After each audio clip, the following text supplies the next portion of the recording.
everybody. Today we are debating capitalism versus communism, and we are starting right now.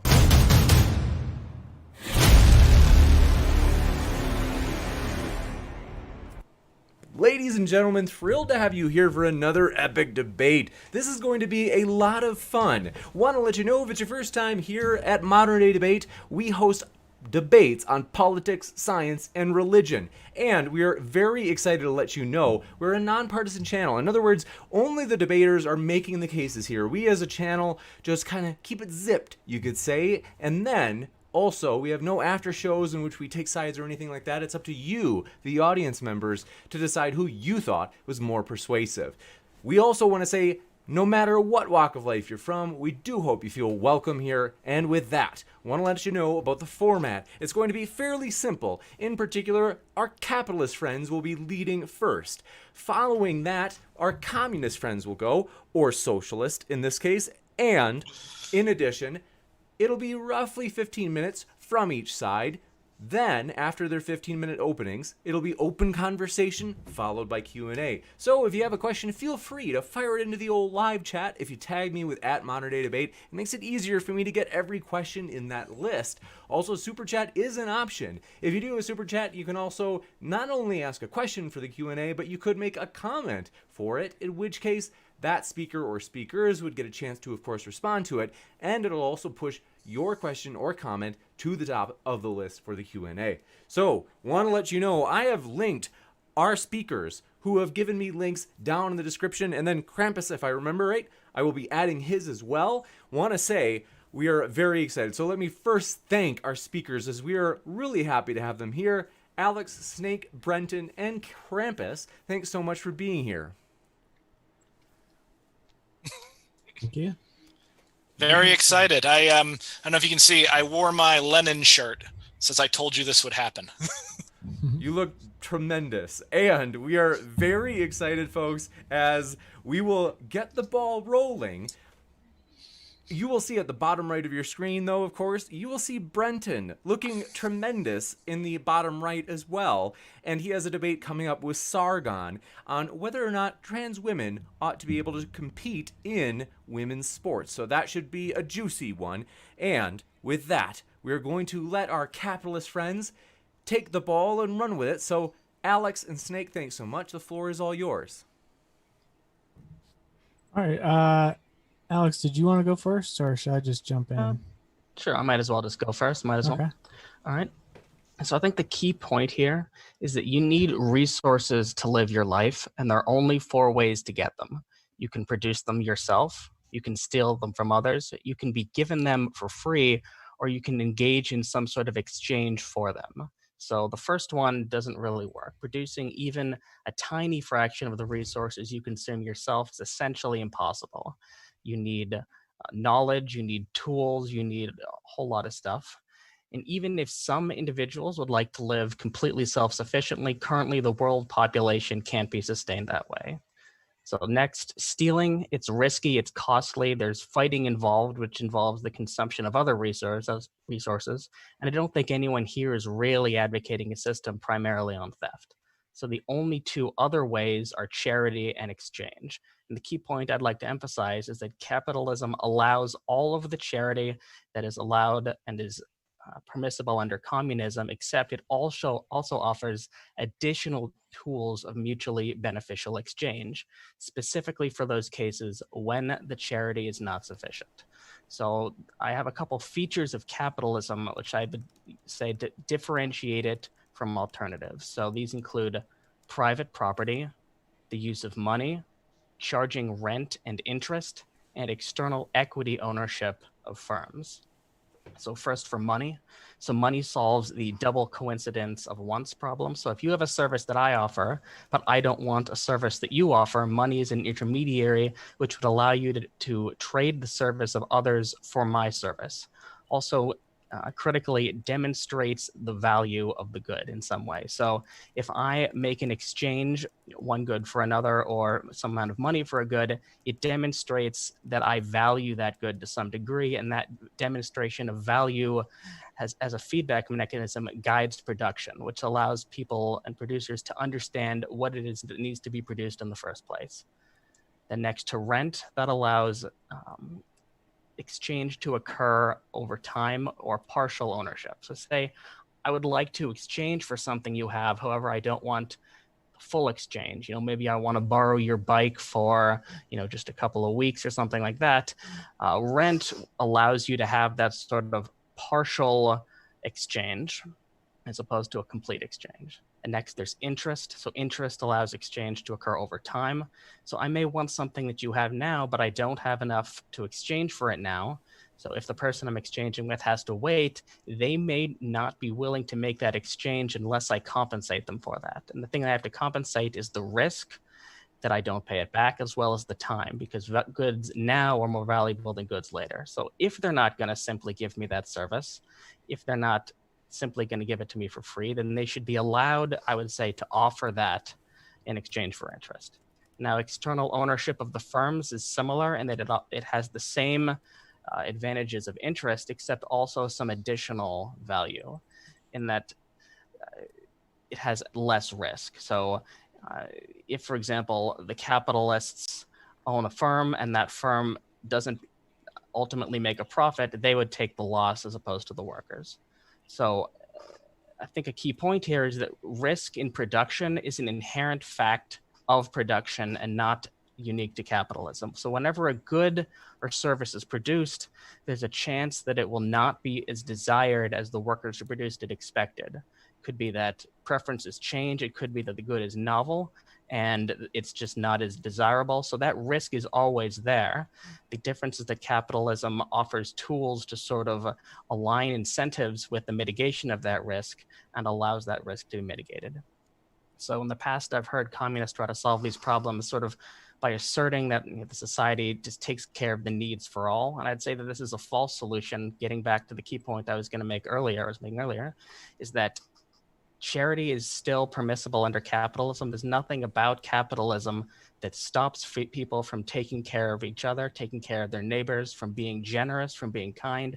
The only difference is that capitalism allows these tools for exchange, specifically when charity is not enough.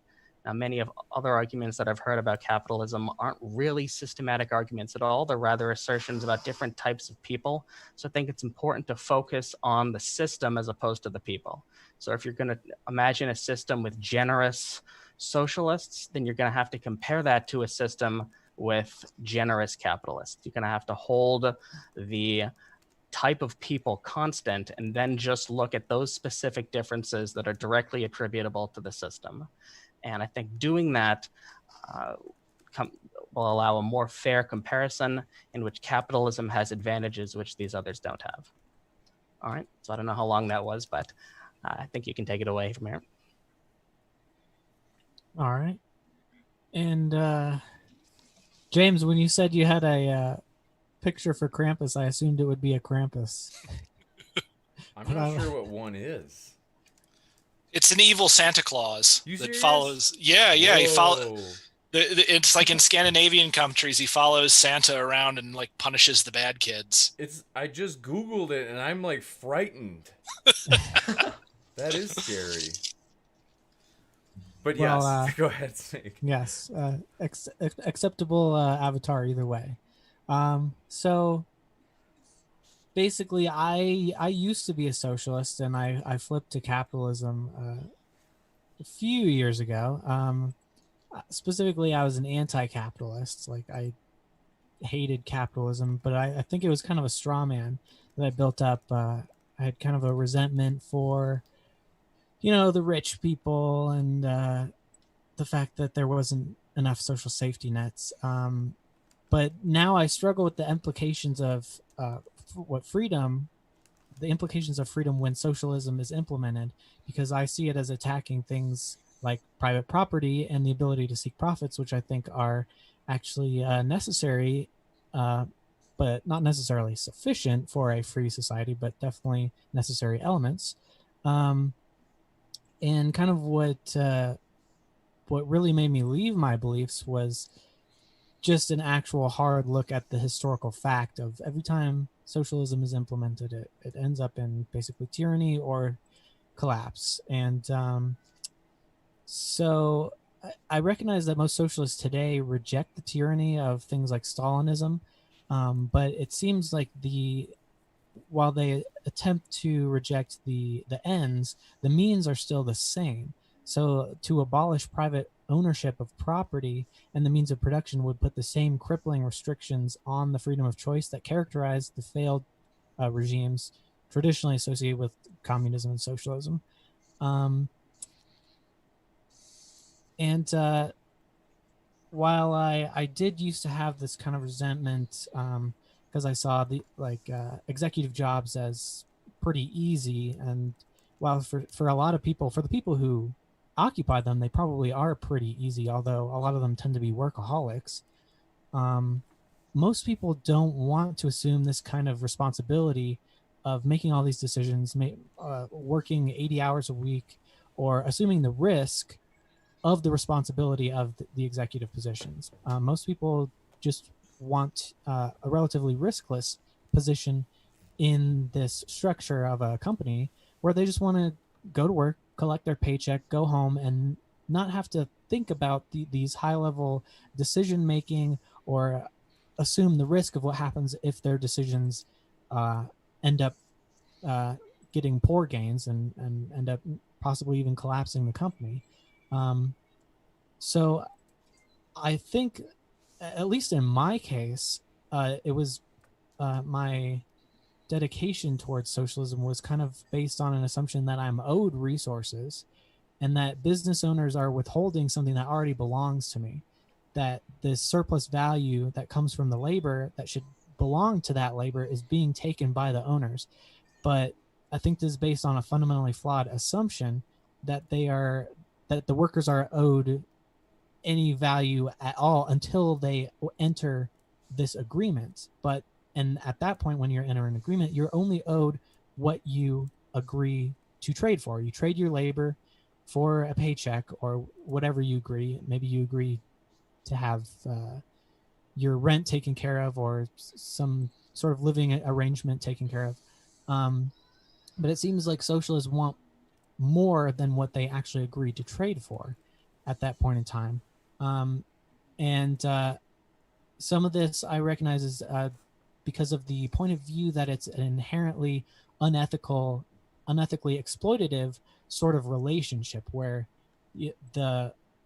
this type of trade is basically coerced onto the worker since workers need money. But I think this leaves out the fact that employers need workers too.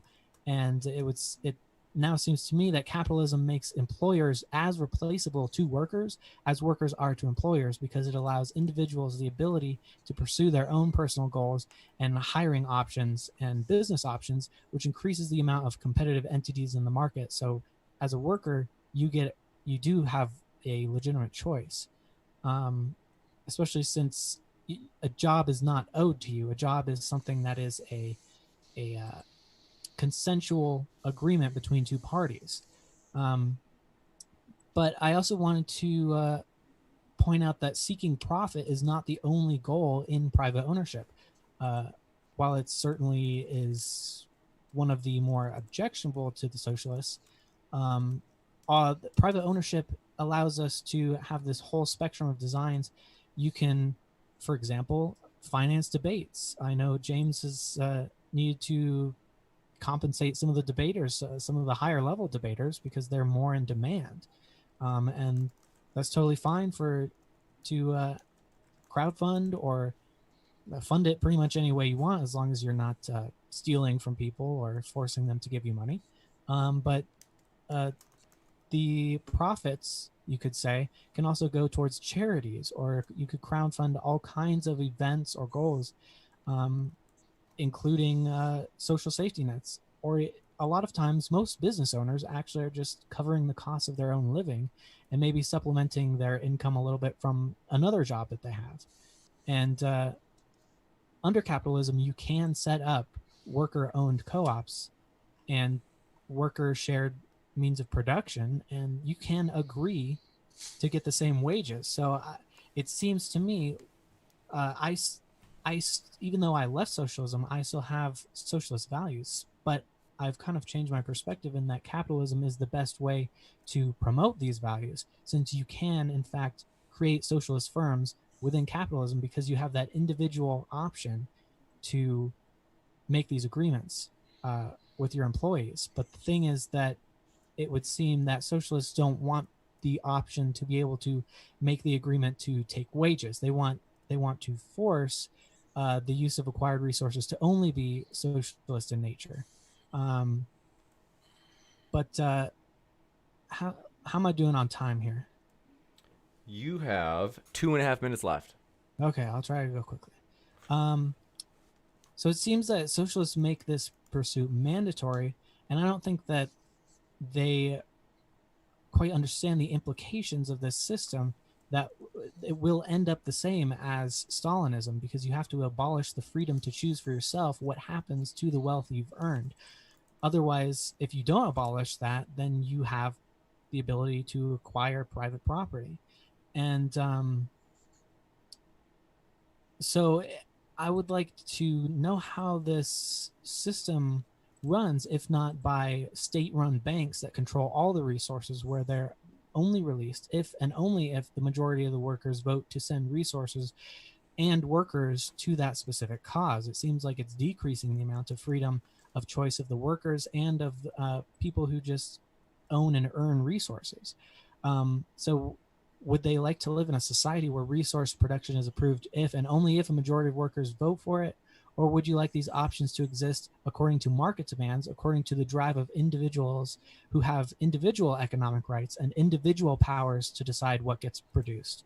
What would happen to niche markets and risky decisions and innovations like the iPhone? Like it replaces books, flashlights, navigation systems, telephones, et cetera, all in one. What would happen to all of these things if these decisions had to be approved by a majority of worker votes or some kind of state-owned bank? It would seem like these kinds of things in the market would completely disappear, since they threaten jobs, they're risky, they don't have the personal investment of these voters that perhaps a individual entrepreneur or a small group of entrepreneurs using their own capital investments for niche interests and smaller markets that maybe don't have wider popular appeal, as well as the fact that special interests will converge on these centers of power and will have greater ability to enforce oppressive systems onto workers, since there is less ability to compete and individuals can't just go off and do their own thing. Politicians would be able to suppress supply lines unilaterally, and labor would be dictated by other people in control of power. You've got maybe about 10, 15 more seconds left. Okay, so I guess I would go to, I would say I think capitalism is the better way to get to socialism, and I think we should start off by defining what we mean by private property, because I think that's going to be a central aspect of disagreement in this. You got it. We will now kick it over to our socialist guests. So thank you very much, Brenton and Krampus. The floor is all yours. Thanks, James. And you can send my check. I'll put it with my checks from George Soros and my Antifa super soldier serum. All right. So the debate tonight is on capitalism. And this is a topic that I am really invested in because as a red-blooded American male, I was raised to love capitalism. And after all, who wouldn't love capitalism? Just look around. One could easily say upon first glance that we in America are living at the absolute pinnacle of human civilization. We elect our leaders rather than having them imposed upon us. We choose our jobs rather than having them chosen for us. Our stores are bursting with more products and food than we can even fully imagine, let alone buy and consume. And it would seem that the only thing standing between us and the American dream is our own willingness or lack thereof to work hard and apply our intelligence and our passion in this economic proving ground and make our fortune. And that's what our media, and our textbooks and our universities and all of our experts tell us that we're all the scrappy hero fueled by desire and ambition. And if we could just work hard enough and be smart enough, everything would turn out wonderfully. But of course, a big part of growing up is learning that this is not the case. The fact is that despite having all the power and convenience seemingly at our fingertips, people are unfulfilled and alienated, and many in the first world live in a state of extreme poverty and work themselves into an early grave for pennies on the dollar. According to the Department of Housing and Urban Development, as of January 2019, there were at least 567,715 homeless individuals in the United States. And this problem has only been exacerbated by COVID and the looming eviction crisis we are all facing.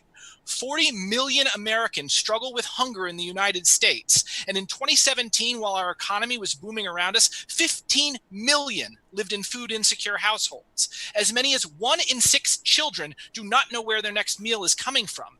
And looming over all of this, like the sword of Damocles, is the seemingly impossible problem of global climate change, the effects of which we are already seeing: war, famine, pestilence, and environmental devastation on a previously unheard of scale. And it's not like there aren't solutions to all of these problems. There are 1.5 million empty homes in the United States. That is more than enough for each of the 568,000 or so homeless people. In fact, we could give them each 3 or 4 homes to themselves, and we'd still have homes left over that would remain empty. And that's just houses. Factoring in apartments and other smaller living spaces, the U.S. Census Bureau estimates that over 17 million vacant properties are vacant in the United States. And that's, again, before COVID and before the eviction crisis. Despite our prevalent problems with hunger, Americans waste 40% of the food we produce. We throw away 40 million tons of food a year. That is a literal metric ton of food per hungry person being wasted. 2,204.62 pounds a year, which factors out to more than double the daily minimum a healthy person needs to live comfortably. We have already failed to act on global climate change, and now we can do nothing but mitigate the damage caused by rising global temperatures. But had the fossil fuel industry not purposefully suppressed the information in the 1970s and 80s, and if they were not currently running multi-million-dollar propaganda campaigns to keep the scientific consensus obscured, even as they spend billions shoring up their own infrastructure against climate-induced threats like rising sea levels. Because at the end of the day, even as Exxon spent $31 million on disinformation campaigns aimed at the public, they believed their own scientists, who were in 100% agreement that the threat of human-caused global warming was real. That's 100%. That is 3% more than the 97% among general climate scientists. They knew this decades ago, and they chose to maliciously lie about it and were exposed in a leaked memo in 2015. But of course, they faced virtually no consequences for their actions. And similarly, no one is feeding those 40 million Americans, and landlords and banks are actively kicking more people out onto the street during an unprecedented global pandemic, and the food that we have harvested is rotting. And so I got to thinking, what even is capitalism? Why does everyone tell me it's so great? And if it is so great, why does it allow and perpetuate problems that include but are in no way limited to the 3 that I have just quickly listed? And so I did some reading and some searching and arguing, and I talked to economists and activists and historians, and I came to a definition that I think we can all more or less agree upon. Capitalism is an economic and political system that was developed in England in the 17th and 18th centuries, in which the vital industry and resources within a nation are owned by small groups of private individuals and operated for profit. It is characterized by speculative investment by moneyed individuals for the express purpose of turning a profit for those same individuals. This is the capitalist class, a group of elites who, by virtue of their ownership of land, technology, and resources, earn their living not by the sweat of their brow, but by reaping the benefits of profitable economic activity done by entities that they own and control. No matter your feelings about capitalism, if you work a job and earn a paycheck, and this paycheck is your primary means of subsistence, you are not a capitalist. You are a worker. Capitalism drives production and innovation by this method of speculative investment. Money is invested, new products are created, and businesses are perpetuated only because the investment keeps coming. If investors ever stop ever slow or stop investing or withdraw their funds in large enough numbers, the economy crashes, paychecks bounce, and people starve. This is what it means to work within an economy where profits are in command. So what has happened here is we have built a system where all of us are essentially beholden to the whims of a tiny overclass of individuals. Worse, this class is not entirely united. They do not act with a single mind or will, and collectively do not have any regard for what they are doing to the world around them. How can they? All they do is take money, invest it, and watch the numbers go up or down. And when the numbers go down, they freak out and retreat to their bunkers and gated communities and hold on to their remaining dragon's hoard of wealth to wait for a sunnier day. And that is just how it's supposed to work. This doesn't even begin to address the corruption, bugs, exploits, and outright gaming of the system that clever and malicious individuals engage in for their own benefit and at the expense of the rest of us. But there may still be those of you who are asking yourselves, why is this bad? Shouldn't people who take a risk with their money be rewarded? Don't we want that behavior? And in a certain very simplistic sense, you're right. But the problem is you're missing the forest for the trees. If our economic and political system is reliant on these individuals to continue to foot the bill and provide the lifeblood that keeps the gears of our economy turning, how can we ever get them to stop when we need them to stop? Except in rare cases, they don't actually see the whole picture. They don't care that Coca-Cola hired mercenaries to murder union leaders in Nicaragua. They didn't care when the British East India Company purposefully served 10% of the entire Indian subcontinent to death within a single year. They didn't care when Leopold II murdered 40 million Congolese, all to acquire a large stockpile of rubber and several tons of different kinds of rocks and minerals. They didn't feel bad about American chattel slavery, and they don't feel bad when a clothing factory collapses in Bangladesh, killing thousands, or a Foxconn factory in China drives its workers to suicide assembling iPhones. Or if they do care, they don't put two and two together and realize that all of this inhumanity is happening just to make the numbers in a computer go up. Essentially, what we have done, what capitalism does on the macro level, is place the levers of power into the hands of people who have nothing to do with the actual source of their income and no idea sometimes that the levers are even in their hands. As such, we must only depend on synergy to make sure that these activities which make those numbers go up are actually socially desirable activities. Now, sometimes they are, because synergy is an important principle in nature. And often we find that we are guided towards an end that none of us individually can envision, but collectively benefit from. But this is not the be-all and end-all of human activity, and allowing people with no real skin in the game to drive the car that is human society is going to wind up running us right off a cliff. And in fact, it may already have. We desperately need to move beyond this system and must break the power of the capitalist class and come together around a better, more sane and compassionate system if we are to survive the next few centuries. We urgently need to solve the riddle of a better way to live for ourselves, for our children, and ultimately our planet. Because if we do not, if human society cannot adapt to a changing world, we will drive ourselves to extinction, and it will be no one's fault but our own. Now, as this debate continues, and I'm going to be advocating for a more sane system, and I believe that system is socialism leading into communism, and we can get into that later. But for now, what we need to do is realize that capitalism is not working, and we have to move beyond it immediately. Thank you. Thank you. We'll kick it over to Krampus. All right. So I accepted this debate today to talk about two main issues.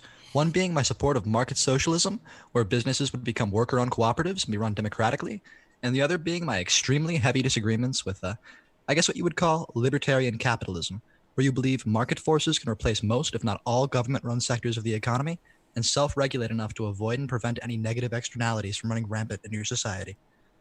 I do believe a large portion of what this debate comes down to is capitalism versus democracy, as I want to make our capitalist workplaces democratic, and you want to replace a democratic government with capitalist market forces. So what I have compiled in preparation for this debate is a list of examples of data showing how, one, worker co-ops are superior to traditionally owned firms, and two, that removing most forms of government programs and regulation would create a number of problems and externalities that the profit motive would have no reason to address.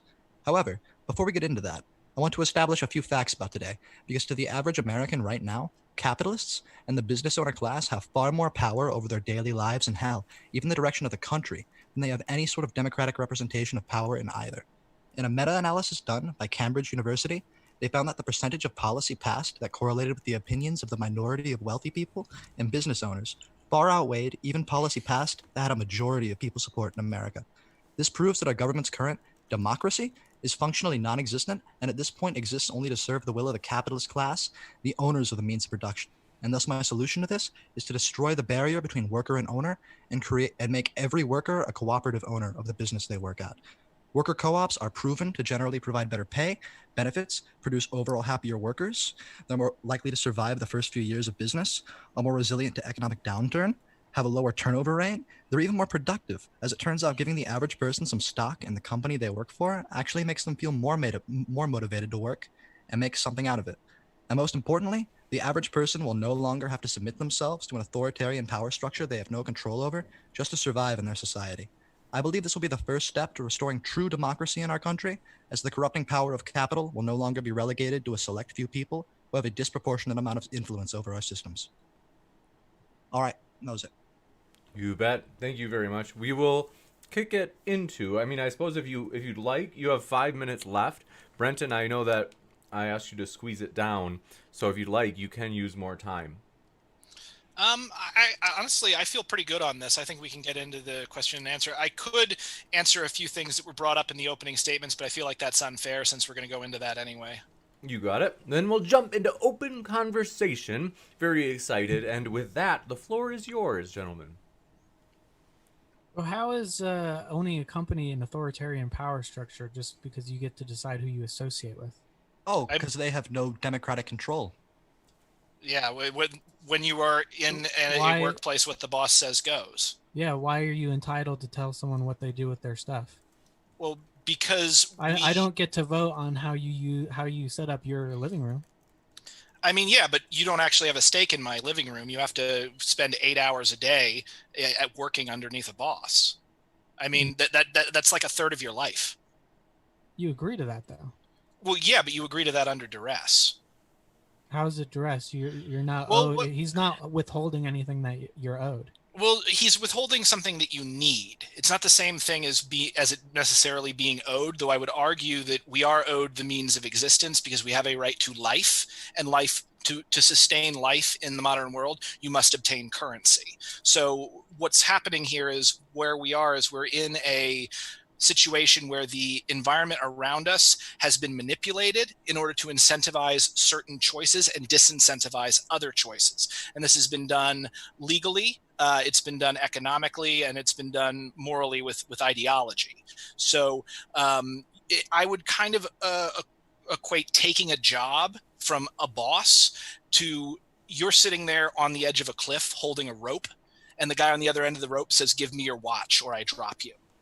That's the thing. Now, you may be able to choose to give your watch to 100 or 1,000 guys, but at the end of the day, that's still a coerced choice. It's a coerced choice in the way as if you've ever played like an open world video game that isn't really open world, and you try to walk and you hit an invisible wall, or the plot pushes you. You're told that there is a choice here, but effectively there is not a choice, because that's really what power is. Power wielded by a boss or a politician. It is the ability to expand or limit the amount of choices that someone else can make under certain circumstances. This sounds like the... No, do you want me to go? Oh, yeah. This sounds like the classic work or starve objection to capitalism. Basically, you have to work or your alternative is to starve. So my claim here is that this is sort of an inherent fact of all society. So in order to live, you have to be able to get resources in one of those ways I mentioned. And you can't do it yourself. You can't produce everything yourself. You have no knowledge. You don't have access to goods outside of your immediate vicinity. You have to cooperate with any other people in no matter what society you live in. So you have to be able to work with and for other people in no matter what society you're going to live in, or you're not going to have access to those resources. So I don't see how that uniquely singles out capitalism as opposed to some alternative system. Yeah, I mean, I can answer that very easily. So, and thank you for bringing that up, because a lot of people do have a problem envisioning this. This is essentially the Jordan Peterson lobsters argument, where because hierarchies exist in nature, obviously human hierarchies as they are right now must therefore be fine and natural and preserved and don't change anything.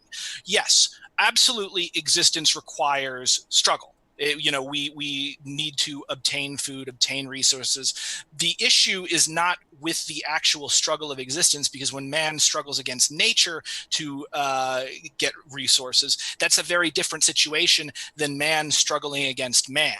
And the system that we have that has been created by men forces the majority of men to do their work under conditions that are imposed upon them by a tiny minority of men, because they happen to have the legal right to all of these resources. So it's not simply work or starve, though it's more likely what will happen is it's work or be thrown out onto the street and then be subject to vagrancy laws and then go to jail. And then once you're in jail, work or we beat you, or you go into solitary confinement. So again, like what's happening here is the environment itself has been shaped and changed by a specific class of humans over the centuries to incentivize the majority of humans who live underneath them to make the choices that they want, as opposed to those humans making the choices that we otherwise would want to do.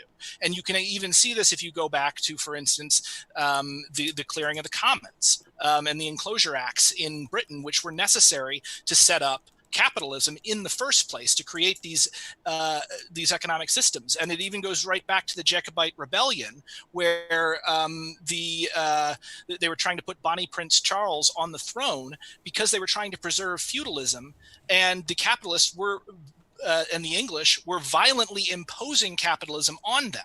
And if you look at the history of capitalism, it has been a long history of violence, usually targeted, by the English to the Scots, and then from the British to the Irish, and then from the British again through the British East India Company to the rest of the world, to the Americans, to the Americans with the slave trade. This is an exceptionally violent system of plunder. It's just harder to see, both because we haven't been given the education to understand it a lot of times, and we don't have the words oftentimes to express it. But all in all, there is a lot more going on here than appears to be on the surface. So a quick correction. I never actually tried to make the Jordan Peterson lobster argument, as I didn't say. Oh, no, it's a similar type of argument. Well, no. It's actually, it's quite different in that I'm not saying that you always have to obey some authority or starve. I'm saying that you always are going to have to live by rules that other people that are not you have created, whether it's social norms, whether it's some sort of exchange. You're always going to have to do that or starve. Yeah, certainly. But the difference is we're objecting to the specific rules, not to the idea that... However, the key point is that you might dislike the rules, but the point is that those rules do not uniquely have the condition attached to them, work or starve.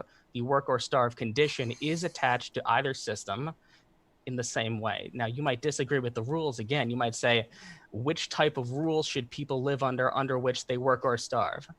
You could say people should work or starve under socialism. Or it's not the same thing. It's just saying in one case you get to work or starve, whereas this other case, what? I mean, we haven't even heard of a whole much. The issue is not work or starve. The issue is work for this guy or starve. Yes, I'm saying I'm specifically saying to capitalism, not to working or starving. So that's the key point: is that it doesn't uniquely single out capitalism. To actually have a problem with capitalism, you'd have to say these other objections, like authority is problematic, concentrating his power is problematic. You have identified a number of other arguments which could be valid.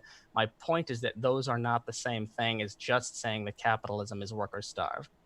I mean, capitalism is work or starve, and other systems may be work or starve, but capitalism is work or starve to a unique degree that I find destructive and dangerous. And why is it to a unique degree? I mean, I sort of haven't heard any explanation of how these goods or services are going to be provided. You said, give the homeless have stuff, or they don't have stuff, give them stuff. I mean, I mentioned in my opening remarks about how it can only be charity or exchange, essentially. So, I mean, and if you're just asserting that there's going to be more charity, there has to be some argument about how your system has more charity or why, as opposed to just, packing it into the definition of the system, whereas, capitalism is greedy by definition, socialism is more charitable by definition. If you're just packing that into the definition, it's just question begging. I mean, I would actually question begging, because it's packing that conclusion that capitalism is about greed into the very definition, so you don't feel like you even have to, defend that position. And I haven't. I mean, even I said don't anything about feel like how it capitalism is necessarily about greed. I think it incentivizes greed. My issue with capitalism is that profits are in command. And profits may be that you might call that greed. I'd actually think that it may even be less than greed, and just the fact that people have a uniquely negative reaction to loss as opposed to gain.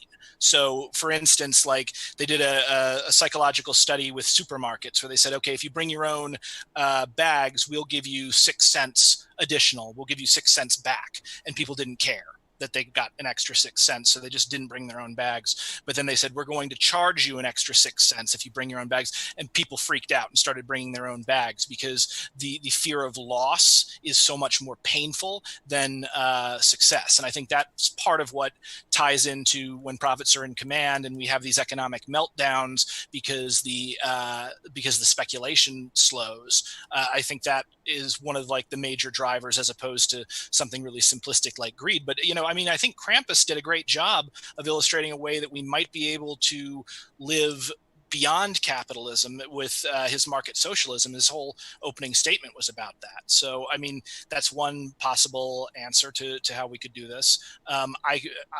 I usually will advocate the use of swarm technology to aid in economic planning. But, all of the ways that we could deal with this, the main thing that I'm saying is that, capitalism is an antiquated system that has essentially outlived its usefulness and is causing us problems as a society. And I outlined 3 major problems that need to be solved that capitalism is standing in the way of. So I don't know, Krampus, do you want to lay in on that a little bit more?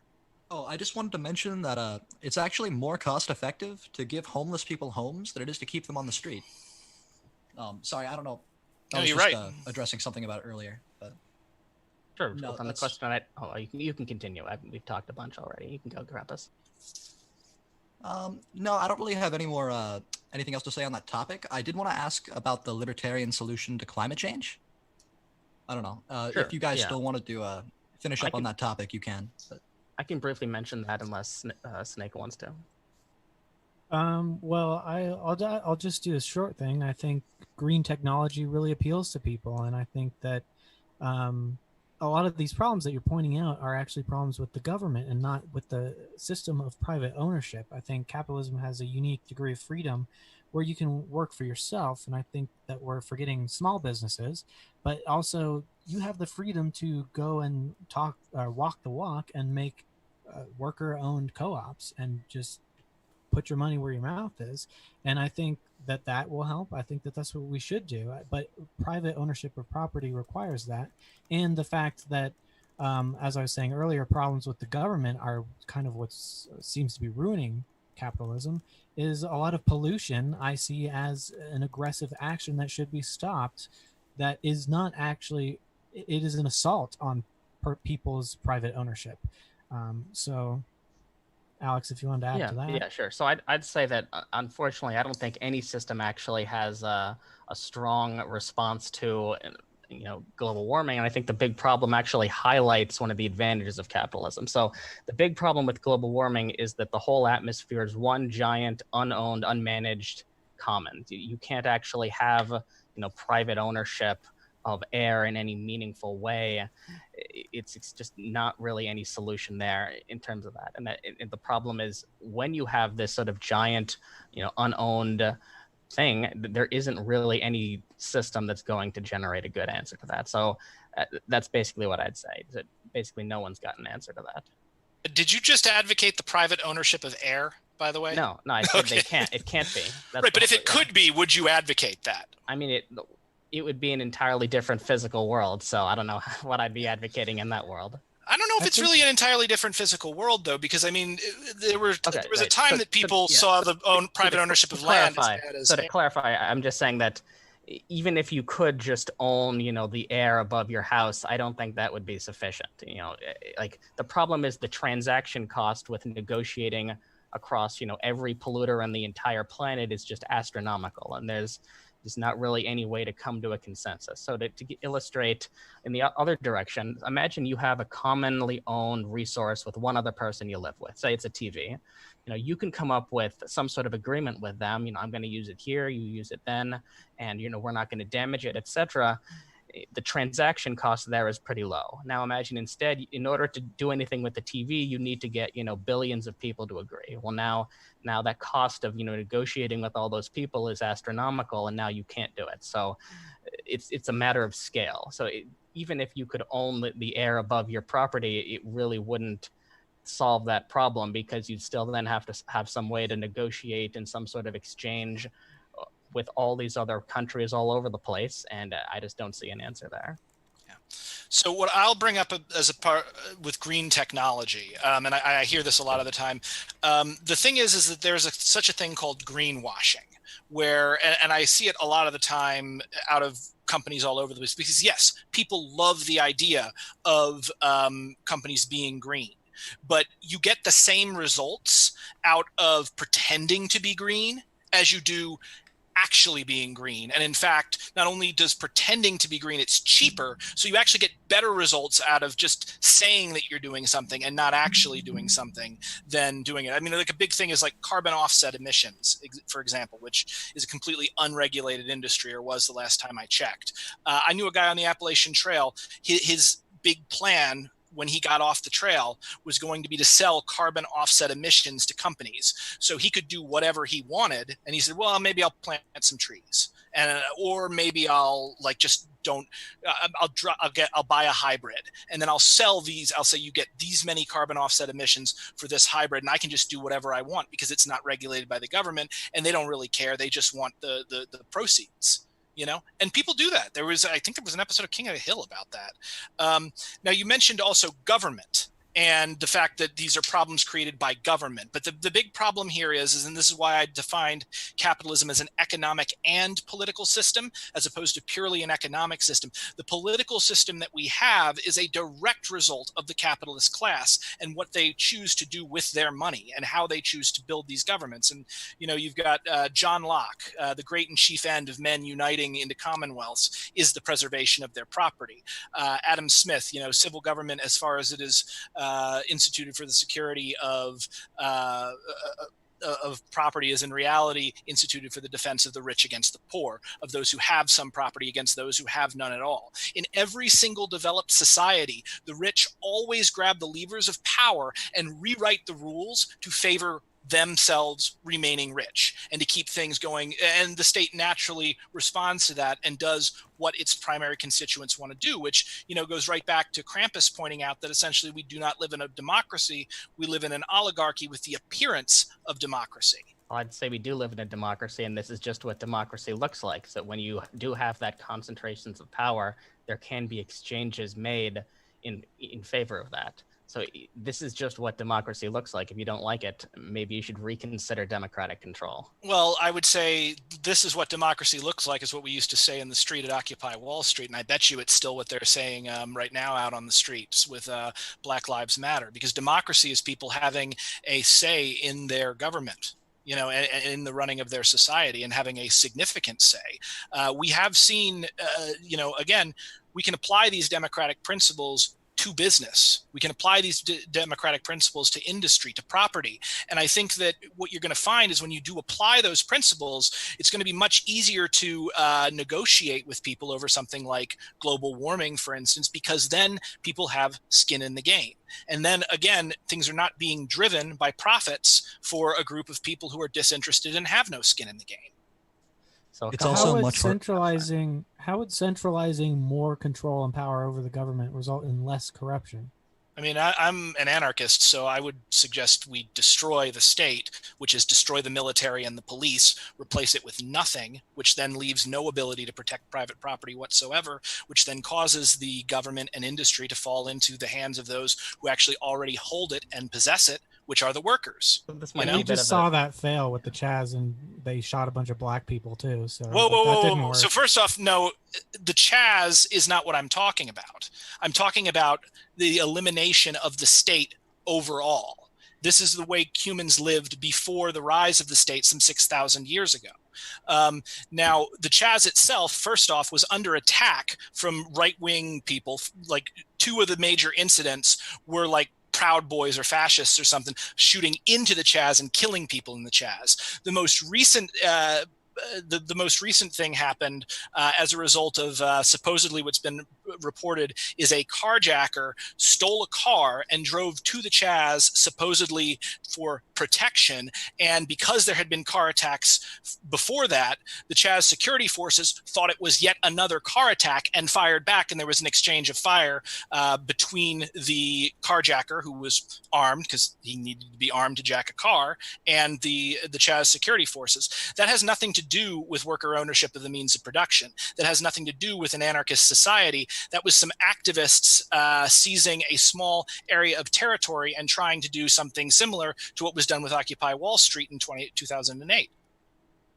That's what happens when you abolish private property. No, it's not. Wait, you think we just start killing each other when you abolish private property? If you say let loose the communists and just stop all police protection and stop people from being able to protect their own property, yeah. No. Whoa, hang on. Because you actually brought this up with the issue with private property versus personal property. Private property. I think you guys are a little bit strawmanning what we think capitalism is, at least. And private property. Did you disagree with my definition of capitalism? Yeah. How? I don't think it's a political thing. Okay, so if it's you may not think that, but can you tell me why it's not a political thing? As we understand, I think Alex is on the same page with me. Is it's just the private trade of property. Okay, and what conditions need to be in place for that private trade to occur? So this is a sort of a pretty common anti-capitalist anarchist trope that's for something unique about private property, which requires a state as opposed to all the other rules which you believe are still going to be enforced. I've never heard any serious explanation of why private property uniquely requires a state. It seems to be all the arguments that would suggest that private property requires a state would equally suggest that any other sort of rule or personal property would require a state. So, but that's a bit private property. No. Hang on, I'm not going to let that go unanswered, Alex. So, private property is unique in that it requires a state because private property is property that is not possessed by the owner or used by the owner. Rather, it is possessed and used by someone who is not the owner on behalf of the owner. And the only way to maintain that relationship, the only way to own something that you don't have and you don't use is via a state or similar institution that will use violence to make sure that if the person who has it and actually does use it, uses it in a way that you don't want it to be used, is punished for that. So yeah, it absolutely requires a state. That's an assertion, not an argument, but that's also not really what we're talking about. It's about capitalism more. So I don't want to get too sidetracked. We should understand what the difference is when socialists make an argument about private property versus personal property. Personal property is your house, your business, your car. It is the stuff that you physically have and keep in your possession and can defend without an old lady, living in her house alone defends it. And if she can't defend it, she requires a state. I would say absolutely an old lady living in her house defends it because by using the house, one, she's got friends, she's got family. Stop. So right there, you've already introduced other mechanisms of enforcing property that don't require you to be there. So certainly, but other mechanisms are not the state. Hold on, Brent. Yeah. If those other mechanisms, whether those other groups, that you might be a part of, friends, family, can defend it, even if you're some old sick lady, then they could similarly defend it if you weren't present. And every argument that you would suggest that would say only the state is required for private property would also apply to this old lady who can't defend it. So you can't say that this old lady. No, it wouldn't apply to the old lady. Why not? Because there's a difference between an informal defense by people's friends and family and personal network, and an institutional defense by a professional organization whose job it is to use violence against people. There's a difference between. So the state is just an institution that uses violence. So any institution. The state is any institution. Yeah, the state is any institution which has managed to claim a total monopoly over the justified use of violence within a given geographical area. So, you've got the United States military and the United States police force. Together, they are the state. Similarly, there's a state in Russia and a state in China. That's the state. Now, there's also other organizations that use violence that are licensed underneath the state. Usually they're mercenary companies or private security companies. But if the state, for instance, if the United States fell effectively and say Blackwater came in and took over, a large section of the country, then Blackwater would be the state, and maybe Blackwater has subcontractors, maybe they don't. But yeah, that's the definition of the state from Max Weber. That's the accepted. The not real anarchist argument is sort of purely semantic, purely question begging, and sort of sure, but I'm not making a not real anarchist argument. It's a bit sidetracking. I think we can talk more about some of the stuff we've mentioned. So I actually wanted to make a point about democracy, specifically something that Krampus brought up. Made two key points. First of all, he did mention that the interests of the government do more closely follow the opinions of the wealthy than they do regular people. So the first thing that you want to be careful of is the opinions of the wealthy do not necessarily correlate to the interests of the wealthy. So, for example, the wealthy are more anti-war, they're more tolerant of homosexuality, they're actually in favor of higher taxes slightly. So the interests of the wealthy don't automatically correlate to their opinions. So if you actually had a world where their influence was less, you'd have less anti-war, more intolerance of homosexuality, and ironically lower taxes. I'm not saying that either of you actually support that. It's just that you have to actually differentiate between what people want and what might be in their interests. And also I wanted to point out just an interesting fact, which I think is probably going to end up being embarrassing to both sides of this. It's always easier to just believe things you like. Neither of us really like the idea of capitalists lobbying the government for their own personal benefit. Neither side likes that. However, there's actually a really interesting article I read. It's called Get Your Dark Money Out of My Almonds. And the basic premise is that the amount of money that is spent on almonds in the country every year exceeds the total amount spent on all elections. So the question is, how is that possible? It seems like if all these resources are being divvied up by the state, trillions of dollars, capitalists should be able to spend huge amounts of money, billions and billions each one, in order to get access to these resources. For example, ExxonMobil has, I think, maybe 500 billion in revenue. You'd think they could spend, maybe $1 billion here and there if they could increase their revenue by, maybe 5% even, but they don't. Their actual lobbying budget is about $1 million. So the point is that, unfortunately for all of us, the effect of money on politics is actually radically lower than I think any of us would actually ideologically be comfortable with. I would say that's looking at it a little simplistically, because the money that's, one, if I'm not mistaken, I think almonds are a surprisingly difficult crop to actually make, and they require a ridiculous amount of water and stuff. This is one random thing as opposed to the entire government. But that's not the entirety of what they do. That's just lobbying, as in paying people to go to Washington and talk to senators and take them out to lunch or something. That's also what's lobbying that's done on the books. Obviously, there's a lot of lobbying off the books that wouldn't be done in that. Yeah, and then you've got multi-million-dollar. Yeah, and you've also got multi-million-dollar advertising campaigns. That's included in this figure. So all the advertising, all of the action committees. Wait! All political advertising, or just advertising? Yes, all political advertising. So the 31 million that Exxon spent on running funding climate denial. All of that's counted in there. So if you want to talk about specifically science things, that's different. However, listen to the amount of money. Just listen. 31 million out of how much revenue? Billions, hundreds of billions. So the question is, if money actually had a much larger impact, as large of an impact as we would like to believe, why only 31 million? Why not, 5 billion? Why not 10 billion? If it's actually going to increase their revenue by just a few percent, it would work. The reason is that it's actually much less impactful than we believe. And again, I'm not, I don't like capitalist lobbying. It's not, convenient for me to say that. It just happens to be true. Krampus, you said I think it's a cumulative effect over many decades and over hundreds of different companies.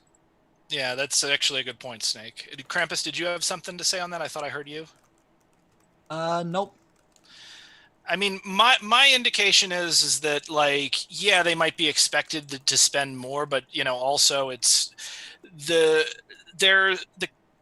government is already doing what the primary, like, its function is specifically to serve these people. So, like, I don't think they really need to spend much money getting them to do that. It's not like the government is hostile to them to begin with. I mean, you think they couldn't pass a regulation, which would, or a subsidy, which would change the revenue of ExxonMobil by 5%? I mean, you think they couldn't do that? That would just be out of the realm of what the government could do. They have trillions of dollars, thousands and thousands of pages of regulation. Nowhere in there, do you think they could get another 5% revenue?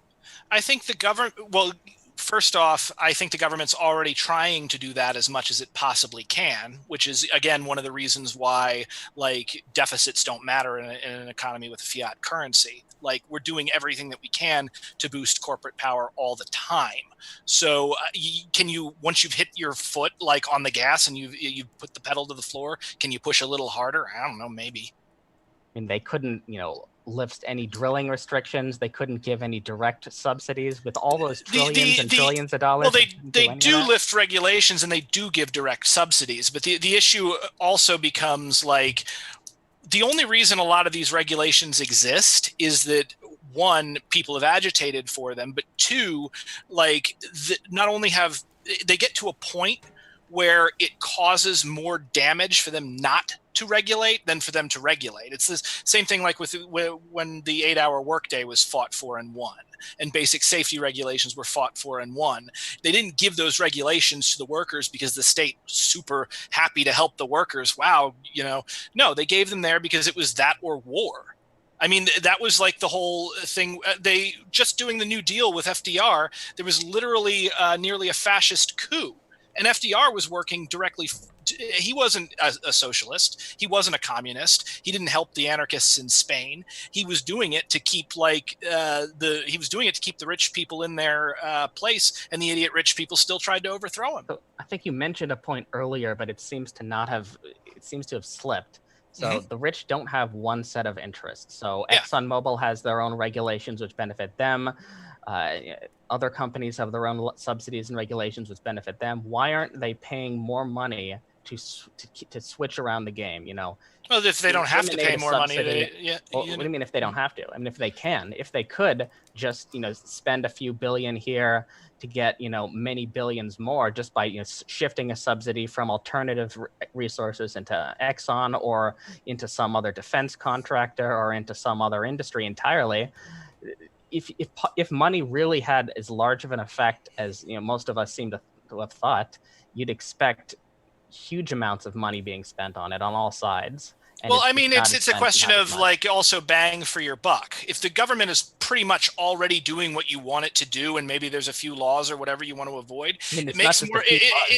Literally trillions of dollars. And it makes more sense to take that money and throw it at something else. I mean, because also, once again, money isn't real. Like, it's a measure of wealth. It's a symbol. It's as real as inches. So, like, you look at, like, what happened with WeWork, for instance, and WeWork was was floated with billions of dollars in investment capital from this one Japanese guy and his friends, because they don't have anything else to do with that money. So maybe some of the money they think they can get a lot out of the government, but also they probably think they can get a little bit better of a bang for their buck by funding Amazon or WeWork or what's the one that Uber. Uber's another great example where they artificially kept their prices lower and it was floated and subsidized by investors for years. It may still be doing that right now because the idea was to throw as much money as you possibly can to undermine the taxi cab unions. Yeah, of course. I mean, the whole point is that if they aren't spending it on the government, obviously they're spending it on their own, internal processes. The question is just, why is that the case? Why can't they get more bang from their buck spending a couple $1 billion here to get even more billions of dollars? Spending $1 billion to more get people pay attention.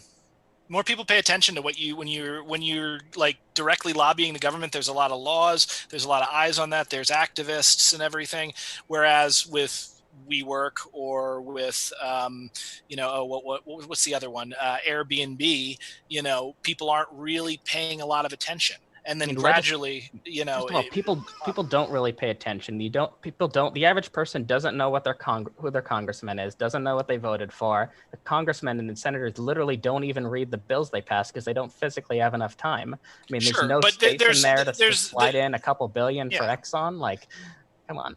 The thing is again, also there's a lot of, the average person doesn't pay a lot of attention, but there's a huge media ecosystem. There's a ton of journalists, there's a ton of activists that are paying attention and are putting putting pressure on them. It's the same thing like with the NRA. There's not a lot of people with the NRA. It's not actually a very popular organization, but they wield immense power because they can, be a thorn in people's sides over this. That's an explanation, not a refutation. That's explaining why the money doesn't have as much influence, not actually countering the claim that it does. So that's saying the refutation would be that there's more going on than is what's strictly being related on paper. Which I agree. It's surprising that they don't do more directly out in the open. But I mean, again, there are ways to influence policy without directly lobbying. Sure. Then the question is, how many almond budgets are, or how many can possibly be hidden? I mean, you can understand that they can hide, millions here, millions there, but with all of the, strict regulations on accounting, it's going to be a little weird if investors notice, $10 billion missing from Exxon every year. It would be sort of hard to hide. Certainly not. Yeah, certainly to hide. But again, that's a good point, because what's happening is that they cut into their profits every time they lobby. So obviously, they're not going to try and lobby unless they think they have a really good chance of it boosting investment, because again, this is driven by profits. Sure. I mean, again, that's also just an explanation, not a refutation. The reason is they don't think it's going to give them that bang from the buck because of whatever reasons you've stated. And I mean, this might be a bit of a side issue. I mean, we could probably talk about some other more, Yeah, I mean, I find it interesting. It's interesting, but I don't want to I don't want this to be the Brent and Alex show. Right? Yeah, we have been talking a lot. I'm sorry. Krampus, do you want to say something? Nope. I have nothing on my mind right now. Okay. I did want to kind of bring back to defending private property or a business. So there's a lot of people who live at their businesses, like they live on top of their store or above their factory or something. And what is the difference between doing that and maybe you live a block down or right next door to it? It seems like it's just a matter of distance. The issue is it's you can have locks and security guards either way. Sure, but okay. So imagine it like this. Security systems. Yeah, and one person that I spoke to, he actually described this, and I think this is a good term for it. Another term you could say for private property is personal empire. So if you have, this is a problem that crops up with scale, and that's when it starts to require institutionalized force as opposed to just you and your friends or a small group. Like if you have your house and you rent out a room, it's easy to maintain ownership of that room that you are renting and kick out somebody if they're being a bad tenant. Then you add, well, maybe you have one rental property. Okay, you deal with a couple of people, there's a dust up, but then suddenly you have 100 rental properties or 1,000 rental properties, or you're a multinational corporation.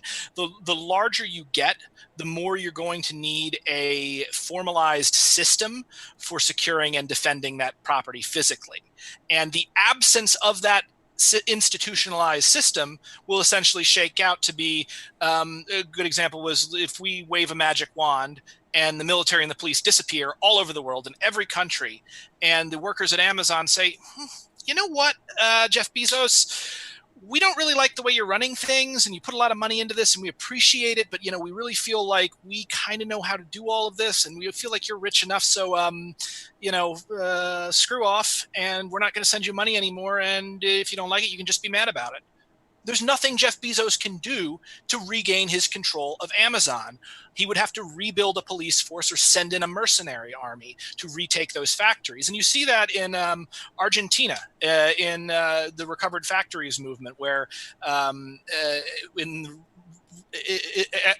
after their economy crashed as a result of implementing the hyper-capitalist policies suggested by the IMF in like the early 2000s, they wound up occupying the factories, running themselves with no bosses, and it worked out better than before. So, a lot of what the conditions that the state creates are taken to be natural rules, and that this is just how it is, and the government is interfering. But really, there is a reason why in every developed society there is a strong, powerful state, and it's because this is the institution that creates the ability to have private property in the first place.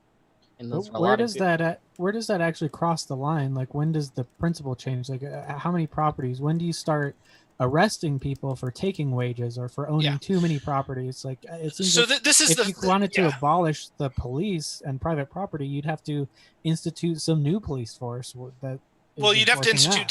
So first off, this is really funny, actually, because with abolishing the police in the United States, first off, formal police forces like what we have now have not been the rule throughout most of human history, not even in nation states.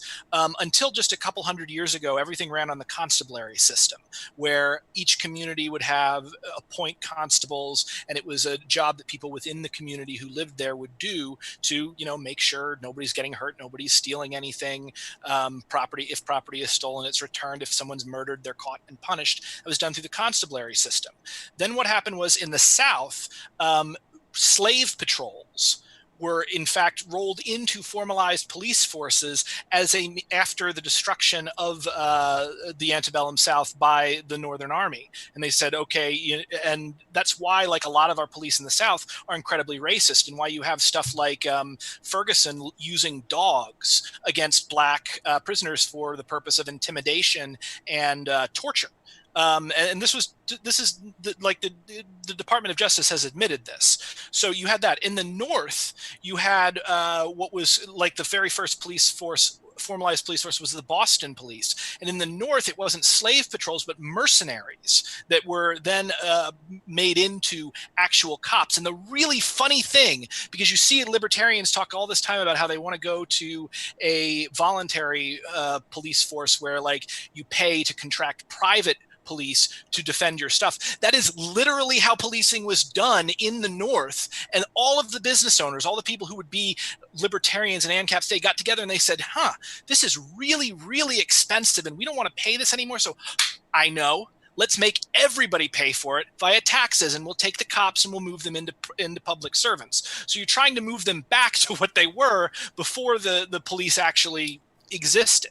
So yeah, some sort of law enforcement would need to come in, but I would actually advocate that we do something closer to the constabulary system, or we look at, for instance, the anarchist militias that George Orwell describes in Homage to Catalonia, where this is a horizontal organization where everyone draws the same pay and there's no rank, and they police the communities in which they work, as opposed to a tiered system where you got a big man on top who lives outside of the community and the cops live outside of the community and go in and impose laws upon them. But when do you start arresting people? I mean, how much property is too much? So this is the fallacy of the beard, as in, like, if I shave my beard and I go in a day, my beard will not have regrown. And then in another day, my beard will not have regrown. So obviously I can never grow a beard. Or another way of looking at it is it's the how many grains of sand make a pile? Is it 2? Is it 3? Is it 4? Is it 5? We know piles exist, but really there is no sharp delineation between when society will act against someone and when they won't. This would be in an anarchist system. like in a anarcho-communist libertarian socialist system, that would be up to the individual communities in which these people reside. So the communities and the people that they deal with would decide what their systems were with regard to business owners or co-ops or whatever happens to be functioning within their borders. And it would usually be done democratically. If you look at, for instance, Occupy Wall Street worked on a GA system where everybody showed up, everybody had one vote. You could block if you wanted to and say, I will leave the community if this measure passes, and then the measure passes and maybe you leave the community or maybe you don't because you were just fronting. Like, or maybe people say, whoa, we don't want you to leave the community. Let's talk it out and work until we can come to a consensus. So there are other ways to handle this, but I don't think that there needs to necessarily be a hard and fast line in all cases, because, I mean, if there's no state, how could there even be a hard and fast line in all cases? Who's going to enforce that hard and fast line? Well, wouldn't leaving the community, that sounds just like threatening to leave your job if you don't like what's going on. It seems like you have the same power. Well, I can see that, but the problem is like with your job, once again, your livelihood is tied to it. You will die or go to jail if you don't obtain enough money. So obviously, yeah, you could go to another job, but it's one of the most stressful things that you could do. Same if you don't get hired by the next worker-owned co-op in the next town. Right. Or get fired. Assuming that we're using money, which I think we should move beyond.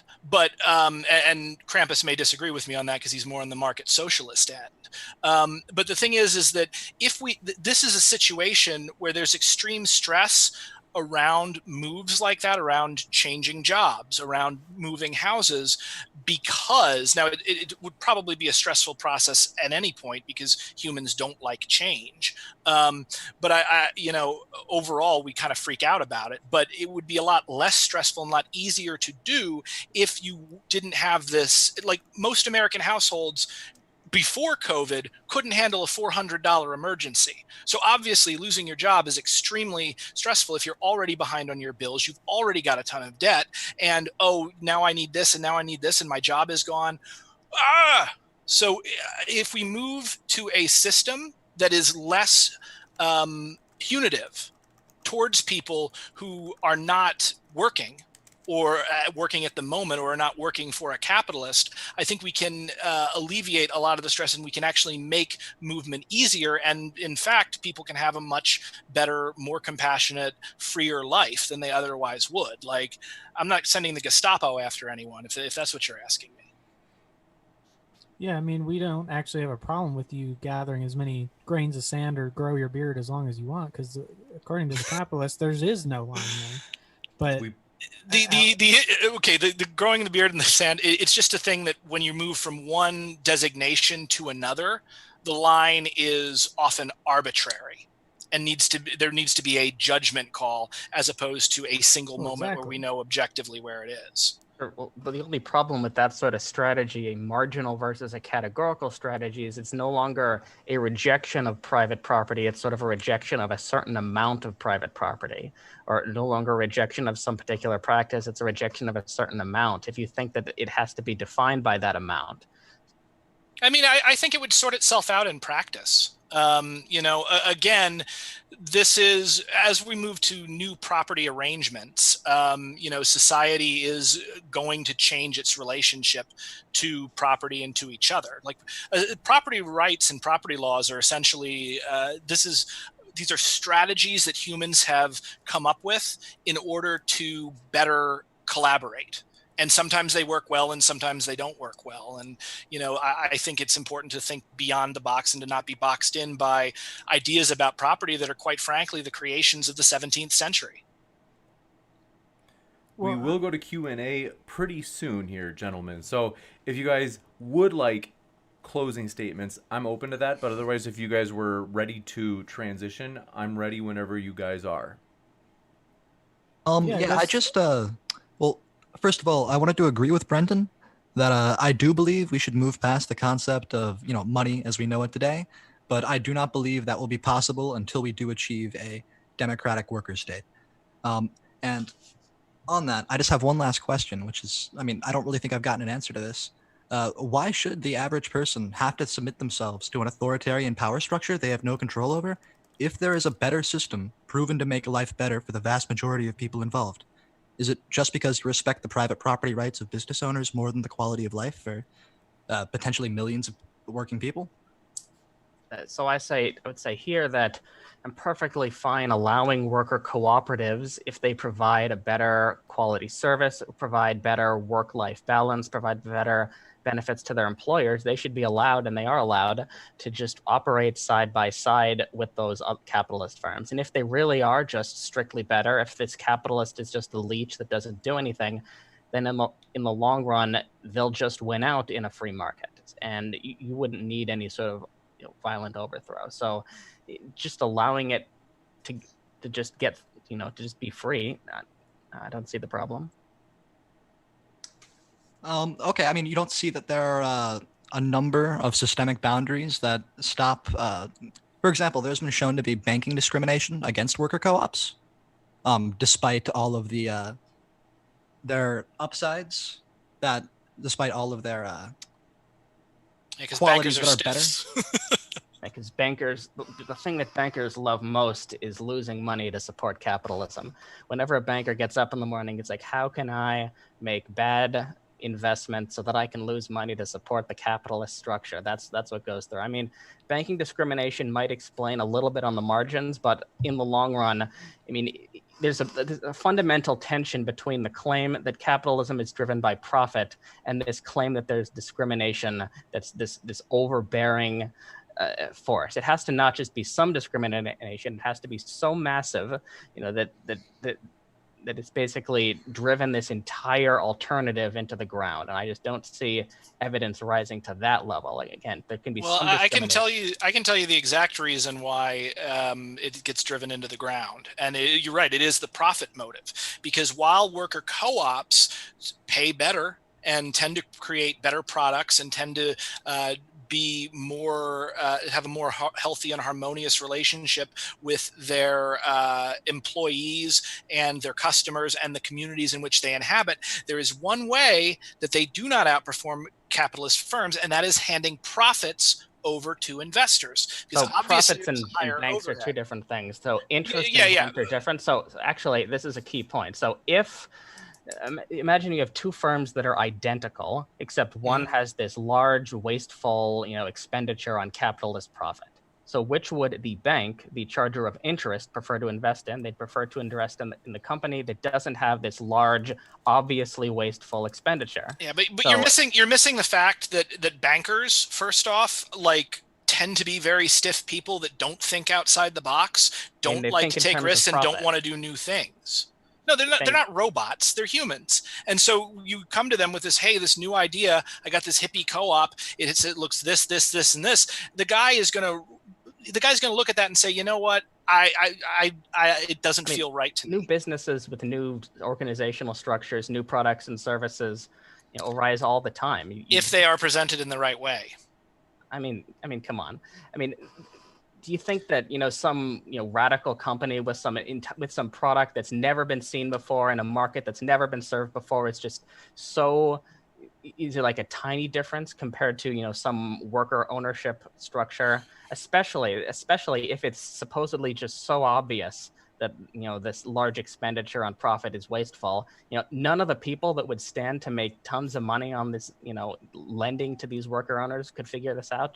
They're just all completely dumb. They're all bad at their job. It's not that they're bad at their job. It's that humans have selective attention, and we don't always notice what's going on around us, and we interact in a way that is extremely prejudiced towards the world. Like, people think prejudice is someone knowing that something's wrong but choosing to do the wrong thing. But that's not how this works. A good example I might give is Joshua Bell. Joshua Bell is one of the greatest violinists in the world, makes thousands of dollars an hour to play his violin. Every time he plays violin at Carnegie Hall, he sells out the hall. And Joshua Bell did an experiment where they had him go to the DC subway, and Joshua Bell, greatest violinist in the world, objectively some of the best art anyone will ever hear, and he played his violin, and nobody cared. People walked by him. He made maybe $11 in his hat, and the longest person that listened to him was a toddler who listened to him for about a minute and a half before the mother pulled them away. People cannot recognize genius and they can't recognize great art, and they can't recognize certain things if they are not primed to understand that this thing is going to be amazing. So when a co-op comes in and tries to talk to a banker, they're already primed to think, oh, this is hippy dippy bullshit and I'm not interested in it. Now, maybe that perception will change, but also, again, remember, co-ops have a more difficult time attracting investors because they spend more money on delivering the service and on taking care of their workers than just extracting money and handing it over to investors. So if you're an investor, who are you going to put your money in? If the majority of what you care about is money goes in, more money comes they out. Can't accept it from investors by definition because they don't accept, equity shares of ownership. So that's just countering your own point. That of course they can't participate in this mutually beneficial exchange. So how is that? Hang on. There are definitely co-ops that do sell like investment in them. It's just it's less than what they. Okay, so I also have two responses. So first of all, I am literally a banker. so a lot of I'm calling you a nerd. A lot of the investing decisions, actually a lot of the lending decisions come down to very metric-based decisions. So how much money did this, small company bring in, last quarter? How much did they spend? A lot of that is very objective. You don't have to show them an org chart. You don't have to go through and check to make sure there aren't any, socialists hiding under the cupboards or anything like that. Oftentimes it's very much just show me the money. And if they can just show them the money, like that we're doing it better, they'll get the loan. Secondly, even if you think there's an extremely easy way to get around this discrimination. Hand them a fake org chart. Here's our org chart. Here's the boss. They say, okay, great. We love capitalism. Then you go back to your worker cooperative and you work horizontally. It was just a purely fake org chart just to get the investment. They're not going to be monitoring you, constantly checking all your emails, making sure that you're following the rules. They don't do that. So basically, if this discrimination is that easy to get around and it's usually not even present, I can't see how it can be a serious factor. Well, probably because the kind of person that would start a co-op would be the kind of person that doesn't realize that that's how banking works. But now you just outed it. So, hey, co-ops, go lie to the bank. Yep. I've just undermined capitalism. Good job. No, I honestly, by the way, Alex, I'm very happy that you came on. I was wanting to bring you into a discussion like this before, and you have not disappointed. So I really appreciate you arguing in good faith, and I appreciate the particularly the looking at it like from a banker's perspective. Because me being a hippy dippy artist, I don't always run in those circles as often as I should. So thank you for that. Thanks, Brent. With that, we will jump into the Q&A. Wanted to ask you guys if you could share your channel, the name of your channel or website, just because someone had asked, and as I had mentioned, in case you weren't here, folks, at the very beginning of the stream, I had mentioned that I am going to put Krampus's link in the description as well after the show, and then we have Snake and Brenton's, and I think, Alex, do I understand right that you don't currently have a link? That's correct. Okay. And so there are some links down there right now, and Krampus's will be in the description shortly, but do want to ask if you guys have channel names that you could share. Somebody in the chat asked if you could share those. Sure. My channel is just Brenton Lengel. Just Google my name, the only one in the world, so you'll only find me. Or just go on YouTube and search Brenton Lengel. I have a few videos that I call myself the Friendly Anarchist sometimes, so you might find those if you search it, but you're better off searching my name. Also, search my comic book, Snow White Zombie Apocalypse. I just had a quick thing I wanted to mention. I probably should have mentioned this first. All views are mine. They don't represent the views of my employer. I'm actually not supposed to be talking about my employer without, express approval of, various, things. So I'm not mentioning who they are. I'm not saying anything about policy or what anything should be. So I just wanted to get that out there. You got it. Yeah, Anyone else? Snake? Yeah, my channel is Snake Was Right, and should be able to find me like on Twitter that way too, although I'm not too active on it, but the more engagement I get on that, the more active I'll get. And I don't know, I'm fine with moving on, but I kind of wanted a little bit of a closer if we have time for that, but I'm okay with that. Don't want to push it too much. That works for me. I think it's I don't know if it's just me or I have a little bit of trouble hearing you, but it might be just me. How's this? I think that's better, Maybe definitely. I think So my mic was a little far. we will go into closing statements. We'll start with, Okay. as before, the capitalist side, and then we will kick it over to the socialist side. And so what would sound good? Maybe about 5 minutes split by each team? Yeah, I'll probably need less. Great. Floor is all yours, Snake. Okay, so I think kind of piggybacking on what we were just talking about, I think everything has a cost and someone has to do the work. And I think we heard that it will just kind of work itself out. And I still am not very clear. I used to be a socialist, so I'm very sympathetic to this, how it could possibly work. And I would reconvert if I found out how it worked. But it seems like socialism is just wants more resources produced that are currently being produced with more distribution and more wide distribution, but while freeing up more people from work. So we're having more production with less work going on, and I don't see how the math works out that way. And I do actually still think that we need to move towards more ethical systems of employment, especially more local and community-driven types of employments and banking. You can choose your bank. I have a local bank. I divested from some of the Wells Fargo and those assholes. Oh yeah, they're monsters. Yeah, and I think there is some choice in that. I think that's one of the beautiful things about capitalism. It's the right wingers. Some of the people I typically talk to are going to not like this, but it's evolution. It's the market is an evolving system, and better systems will win out. They'll outcompete the other ones, and they'll increase in number. And the more they win, the more they'll win. And I think what we were just talking about, banks will eventually start preferring these safer and more obvious options. And I also want to conclude, I guess, saying a lot of these things are just not inherent problems of capitalism, but inherent problems of just living and needing to consume resources. It has to come from somewhere. Workers have to do the work. Someone has to do it. And I don't think murdering competitors is something that's unique to capitalism. In fact, I think if the values of capitalism are upheld, stealing someone's private property is very anti-capitalist. That's theft of private property. And I think we've seen through history that murder and destruction of competing interests is actually a far increased pattern under the socialism that we've seen in history. It always happens. So what's the actual solution?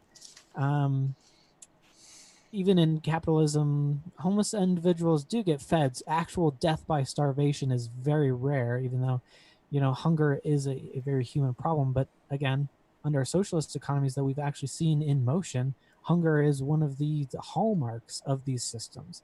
For example, we know of all of the mass starvations in Russia. China tried this. They actually had to privatize their farms because people were starving. They couldn't produce enough food and now are under these privatized systems. So I don't think abolishing private property will all of a sudden solve these problems and produce more food or redistribute food or resources where it needs to go. Because one, who's going to pay them? And two, how is this going to structure? It seems like it also seems like we're going after the top of the top in capitalism and not the regular Joe who owns their small business and needs the freedom of choice to be able to pursue their own individual goals. And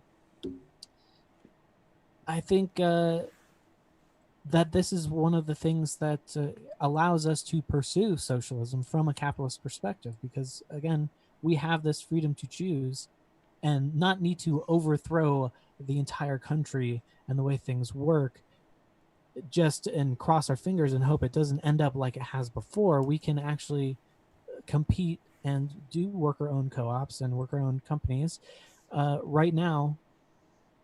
And I think we should start walking the walk. So that's my closing. You bet. All right, want me to go? Yeah. All right, so I'll just, I think I'll end by sort of clarifying how to think about these issues in general. So I think it's key to understand least from my perspective, you can be as idealistic as you want, whether it's some sort of anarchist communism, some sort of market socialism. The relevant comparison is a system of equivalent level of idealism. So compare your idealistic socialist not to real life capitalism, but to some more idealistic capitalism. You can compare then idealistic capitalism to this idealistic socialism. And I think if you find that, a lot of the problems that you've mentioned, which are real problems, which really exist in the world, homelessness, climate change, etc., a lot of those either go away or are much less significant. So obviously that would require a lot more explanation. However, I do think it is important. And I think one of the other issues that I find with these debates in general is that they often end up being very much about capitalism. I feel like the anti-capitalists are anti-capitalists first, and we spend most of the time talking about all these issues around concern for problems in our capitalism, which are real problems. But I feel like there's not been quite enough of explaining why this alternative doesn't have that in a way that actually solves this problem. And obviously that would require more explanation, but it's something to think about moving forward. And I don't want to take up too much time, so I'll let the rest go. You bet. And then Brenton and Krampus. Yeah. All right, Krampus, do you want to go first, or? No, you can go first. Okay. All right. So first off, I wanted to, applaud both Snake and Alex for coming in here and arguing in good faith. And I felt like we actually made some progress and weren't just shouting at ideology at each other. So I'm really happy about that. A lot of these debates can unfortunately devolve into that because people tend to be very attached to it. Capitalism in a lot of ways is, it's almost America's actual religion since Christianity has begun to decline. There's a couple things that I wanted to bring up that I felt were kind of missed in the debate really quickly. The first of which was the problem of charity. And, Alex pointed out that he worked at a bank. I, for years, worked as a manager, and I worked directly in charity and was able to solicit millions of dollars. At one point I was responsible for more than $1.5 million of charity. And what I can tell you is that charity is not charity. It's not, it is still an exchange. When you are exchanging charity for something, somebody's giving to get something, even if what they're trying to get is a tax write-off. And one of the things that we found in the various charities that I was working with is after Donald Trump raised the bar from I think something like $1,200 or $1,600 or $16,000 to $24,000, the amount of people giving to charity plummeted because they were no longer getting their tax write-offs for the money that they were giving.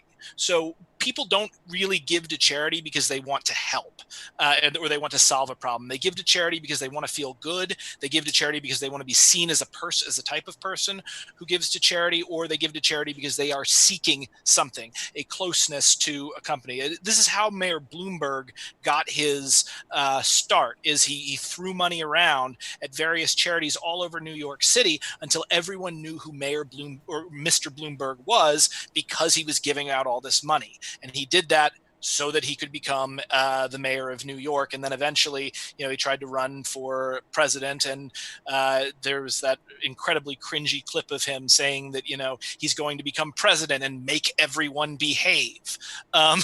So charity, unfortunately, it's a nice idea, but it doesn't actually solve the problems that need solving, or at least on its own, it can never be more than a Band-Aid, as great as it is. What I've wanted to sort of kind of end with here, as far as capitalism itself goes, and capitalism versus socialism and whatever comes after, and I think Alex was right in that a lot of the time these conversations focus on the problems with capitalism and don't talk a huge amount about solutions. So I'm going to give you guys a few solutions that I want you to look into, particularly you, Snake. There is a movie which is called The Take / La Toma. It used to be for free on YouTube, but you might have to track it down on Netflix or somewhere. It's by Naomi Klein, and it follows the recovered factories movement in Argentina. I talked about it, where you are seeing how these worker co-ops function. You are seeing the beginnings of a new world being built within the shell of the old. I would also recommend to read the book Homage to Catalonia by George Orwell if you want to understand what socialism looks like when it succeeds. And also, if you want to understand, how socialist policing might work or how an anarchist community might work, read Homage to Catalonia. The thing is that we've heard that socialism has failed everywhere that it's been tried. And this is a propaganda line, and it's a propaganda line that just misses, it's based on a misunderstanding or a lack of understanding of history. China, for instance, was brought up that China had issues with its food sources. The problem that China had early on, what people point to, like with the starvation after collectivization, was not due to collectivization or the lack of private property. What it was due to was a scientist by the name of Lysenko, who worked for the Soviet Union and falsified his data because he believed in Lamarckian evolution as opposed to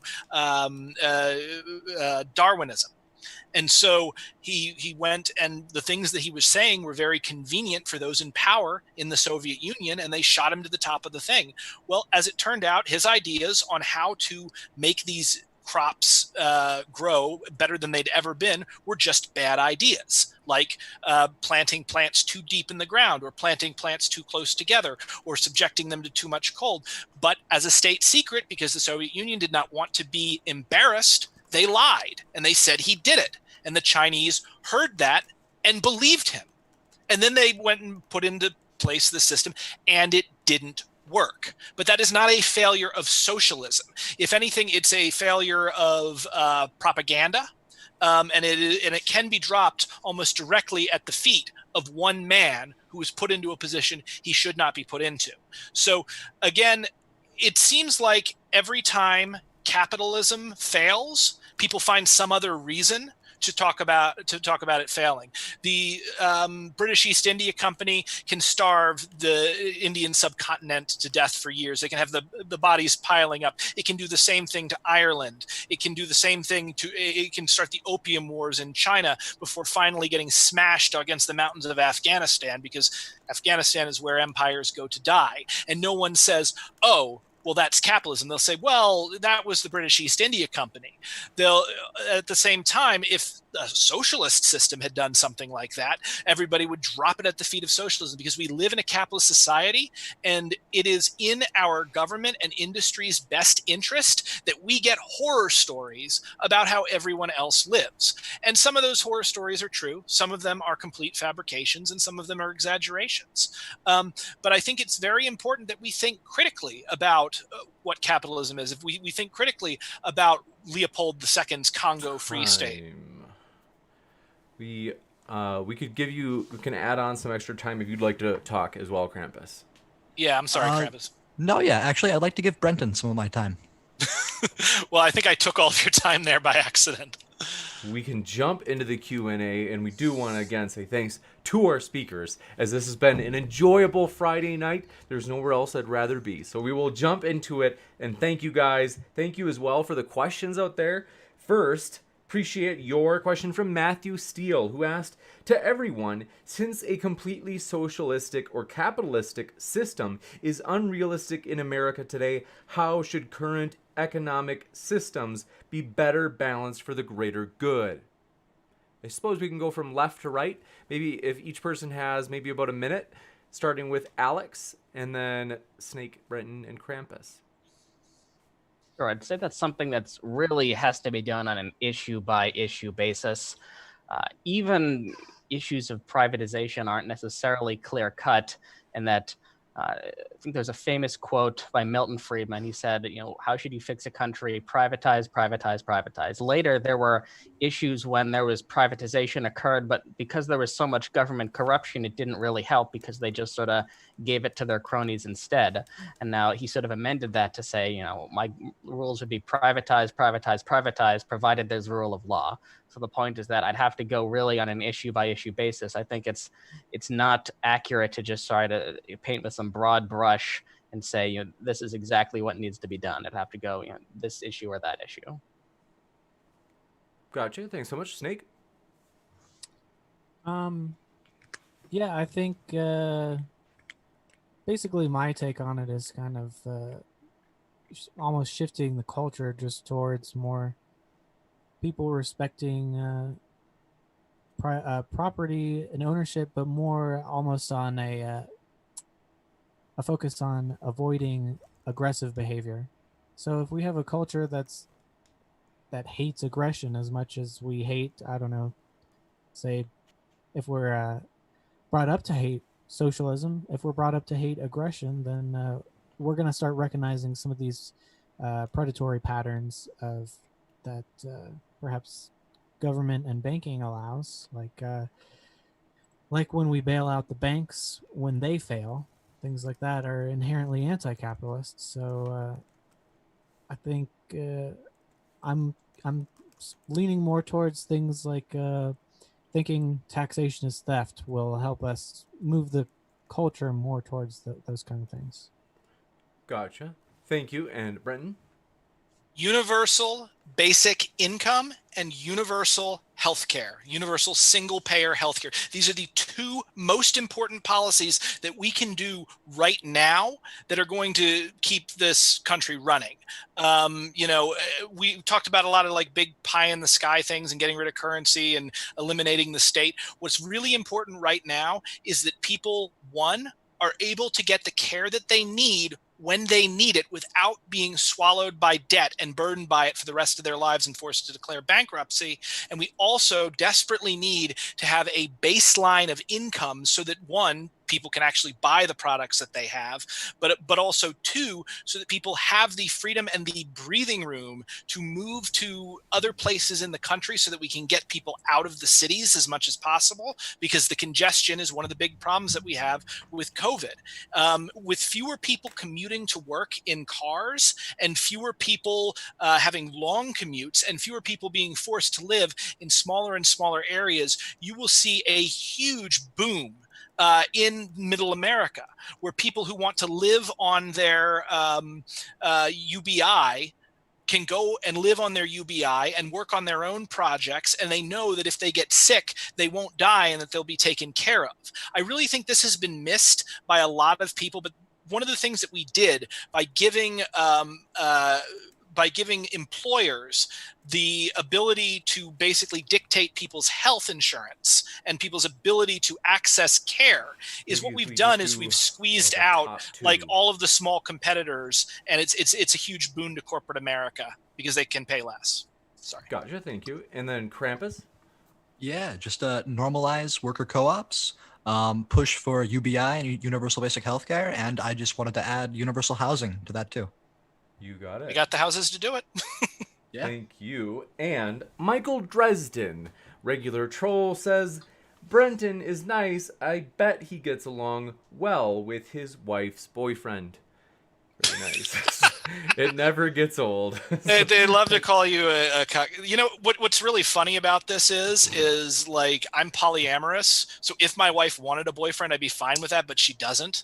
So like the thing is that I have a better, more committed relationship than that guy, because I'd be cool with it, but like she just loves me and only wants me. Whereas you are sitting there, if you happen to have a girlfriend, and you're insisting you must love me. It's so messed up. I could have sworn they sent this one to you. I don't know if it was you or if it was someone else, but I've heard this one before. And then next up, Raven Zero, thanks for your question and comment, said, I came from a country forced into socialism. You guys have no damn clue how bad it is. When I see you guys trying for that, it makes me sick. What country? Well, I'd actually like to take this one. So I think this actually relates to the last point I made about trying to compare, ideal versus real. So I think that I don't think these gentlemen actually want to have a totalitarian socialist state, which, takes over all of Eastern Europe and it creates an Iron Curtain and does all these negative things. I'm willing to take them at their word that they're talking about some more idealistic system. I don't need to, tar and feather them with, the mountains of bodies under, nominally socialist policies. So I think we can sort of advance the debate by getting past that. All I'd ask is that if we're going to do that, if we're going to take that step and not, try and pin those bodies on you, that maybe you could have a more valid comparison. Compare your idealistic socialism to some more idealistic capitalism, and then we can have a more productive discussion. Gotcha. And thanks for your other super chat. Michael Dresden strikes again. He says, Brenton, calm down. You had a soy overdose. I don't use soy. Soy, unfortunately, is actually really bad for you. I will do almond milk if I need to. But honestly, what's really interesting is what I tend to do for like muscle growth. There's a really great mix like almond or cashew milk, and there is a great what's the name of it? It's basically like pea protein along with pumpkin seeds and all this stuff. It's way better than whey. And I'm lactose intolerant, so like I can build muscle faster. It has a better amino acid thing, and it like when I'm actually doing karate, like I can feel the difference. Huh, that's cool. And also, thank you for your question from Dave Gar, who says, for the capitalists, what is your worst personal experience with socialism? For socialists, well, I suppose we'll do one at a time. So let's start with that. Mm-hmm. For our capitalist friends, what was your worst personal experience with socialism? I'm not really sure what he would mean by socialism. Do you mean the government doing something? That's not really socialism. I haven't had experiences with worker co-ops all that much. I haven't really had that many bad experiences. If we're going to talk about socialism as this sort of idealized alternative system, I can't really claim to have negative experiences with it. So I can't really try to pin anything on it. Gotcha. Yeah, and personally, I'm just a little embarrassed I used to be a socialist. No offense. Gotcha. And thank you for your... Oh, wait. So they had another question. We need to finish that, though. This is... Oh, sorry. I didn't mean to cut you off, Snake. No, not Snake. You asked the capitalist. Aren't the socialists supposed to say our bad experience with capitalism? Gotcha. They said, be brief... They said, be brief, this is only a $5 super chat. They said, what is your worst personal experience with capitalism? My worst personal experience with capitalism is I was working so I was working in a company that had me working as a professional full-time artist, and they had me working 80 hours a week for what they assured me was a salary that was just below minimum wage. And they told me that I had to turn in all of my tips, because if we don't get your tips, you can't, we couldn't pay you your salary. And like, I was working so late that like I no overtime because they split it into two companies. I was like naive at that time, and like my parents would try to send me care packages, and they couldn't get the care packages to me because I would either be asleep or gone whenever the mail arrived.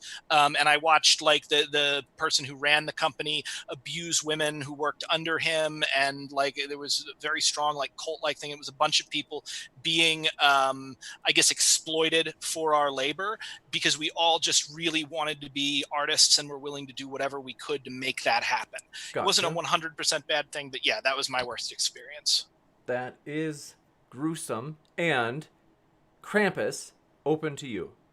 Yeah, I'd just say that probably watching loved ones die of preventable diseases just because they couldn't afford medicine or treatment that would have been free or much, much less costly in other countries.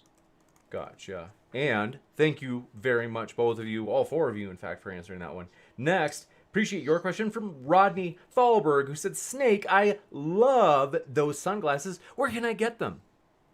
Amazon.com. Nice. Lily, you really should be a spokesperson for them. Maybe like you should do ads for them. Lily R.O., thanks for your question, said, how does eminent domain play into capitalism? Alex, do you want to take that one? Yeah, I'd say eminent domain is sort of anti-capitalist, and not in the Brenton or Krampus sense, but in the sense that it entails the government violating property rights in order for some perceived benefit. Now, in some cases, that could be valuable. Perhaps there is some genuine public works project that just really needs to be done, and the costs really outweigh the benefits. However, I would say that just allowing them to have that power provides a lot more leeway to allow more subsidies to connected individuals. Gotcha. Yeah, eminent domain forms the basis of capitalism because, the Enclosure Acts used a primitive form of eminent domain to steal commonly held land and hand it over to individual capitalists for public good, supposedly. Gotcha. And thank you for your question from John Smith. If he you remember that name, Snake? I don't think so. Oh, you partnered with him a long time ago. So John Smith. He says, question, do workers choose who to work for? Hence, workers have autonomy. They have many employers to choose or can go in business for themselves? This is like choice, like when your grandmother sends you out to pick your own switch. And yes, some can go into business for themselves if they either have been born into wealth or have pleased a capitalist enough to get enough money to get out, just like there were slaves that could please their masters and get their way out of slavery in the antebellum South. There was something like 30,000 free blacks in the antebellum South. Does that justify slavery? No, it doesn't. Choosing your employer does not justify the exploitative capitalist relationship. Gotcha. And thanks for your super chat from. What? Oh wait, let's see. Was that for me or? I think it was meant to be a challenge to Brenton because I do remember John being a capitalist.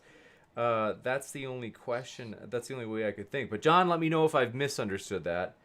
And thanks for your super chat question. It starts with Saturn. We appreciate it. Said, for everyone, do you think that universal basic income is socialism or capitalism? Capitalism. Gotcha. It could exist under either, but if it were implemented in, say, like Andrew Yang's way, it would definitely be capitalism. Gotcha. It just has to do with the structure. I mean, it really depends again on what we're talking about. So, in terms of socialism, if by socialism you just mean people being generous and providing a basic income, I guess that would be socialist. But I don't see how it necessarily has any bearing in either direction, because I don't think that socialism is defined as generosity, and I don't see how it would be either capitalist or socialist. Gotcha. And thank you for your question from Redface Gaming, who said, thank you, James. Appreciate it. The pleasure is all mine. It's always fun to be here. So with that, I think we may have one question I remember from the original stream. Thanks for your patience, folks. Kill a Doggy 1 asks, for the capitalists, what percentage of employers in the United States are paying their employees a fair amount of money for their contributions in their consensual transactions? Almost none. So this goes back to Are you a capitalist, Brent? Oh, it was for the capitalists? Yes. Well, first I'd like to thank Brent for switching to the capitalist side, just so that he could appropriate our question, steal our private property. Anyway, I'm sneaky. Yeah. He puts on his top hat when we're not looking. Get his monocle out there from under the desk. Yeah, so I'd say that what goes into wages is fundamentally determined by market forces. And I guess it depends on what you mean by fair. And then I guess there's always some room for every interaction to be more fair in some sort of perfect world. However, I'd say fundamentally, these wages are in general determined by market forces. Now, of course, there are many distortions. There are many other problems, both caused by government, caused by ignorance, caused by all kinds of other things. However, I'd say that fairness is a bit of a red herring. Gotcha. Thank you. And with that, we got one more question I think I remember in this list. Brian Stevens has a Patreon comment. We appreciate your support. We do have a Patreon, folks, that's linked in the description in case you want to help support the channel. We've got big aspirations. We are starting to, you can probably tell, recently we have more political debates. We are starting to move into more of a political direction to where at least a third of our content or debates will be political. And one of the ways that we kind of try to help kind of facilitate that is we are trying to reach out to bigger name people. And so we're excited for that. We may get eventually down the road.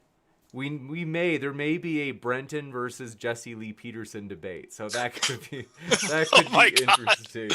But people have been asking me to do that, and I've just been like, but yeah, if you can arrange that,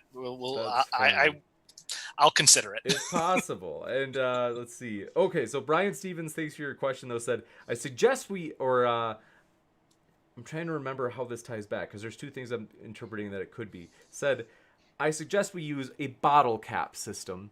And I'm trying to think of... Fallout.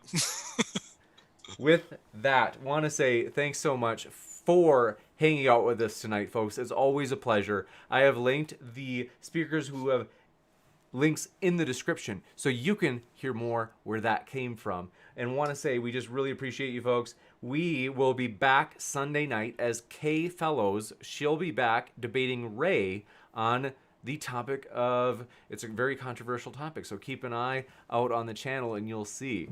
Juicy. And with that, we'll just say thank you so much, everybody. We hope you have a happy 4th if you celebrate the 4th. And thanks to our guests one last time, Alex, Snake, Brenton, and Krampus for being with us tonight. Thanks for having us. Thank you for having us. Glad to be here. This was a blast. Undoubtedly. And with that, we will switch it over and say good night. Thanks, everybody, and keep sifting out the reasonable from the unreasonable.